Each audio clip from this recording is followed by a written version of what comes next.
আল্লাহ তাআলা বলবেন উভয়ের জন্য ডাবল শাস্তি। তুমি যার জন্য ডাবল শাস্তি কামনা করেছো, তোমাকে বিপদগামী করার জন্য তার জন্য ডাবল শাস্তি, আর তোমাকে বিবেক দেওয়ার পরে বিবেক অনুযায়ী চলো নাই, তুমি অন্ধ হয়ে ওকে অনুসরণ করেছো, এই জন্য তোমার জন্য ডাবল শাস্তি। উভয়ে ডাবল শাস্তি ভোগ করবে। আচ্ছা,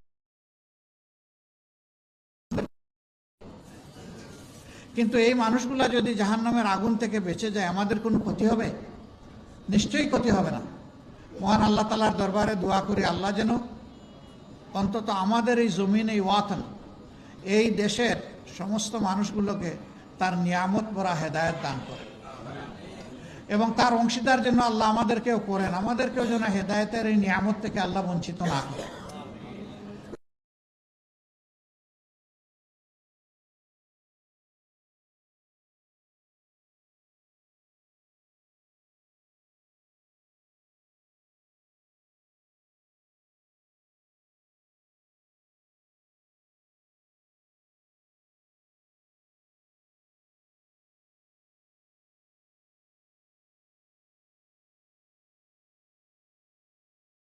ইয়া'মুরুকুম বিল আদলি ওয়াল ইহসান, আল্লাহ তোমাদেরকে নির্দেশ দিচ্ছেন, হুকুম দিচ্ছেন, তোমরা মানুষের জন্য ন্যায় বিচার কায়েম করো এবং মানুষের প্রতি তোমরা সহানুভূতিশীল।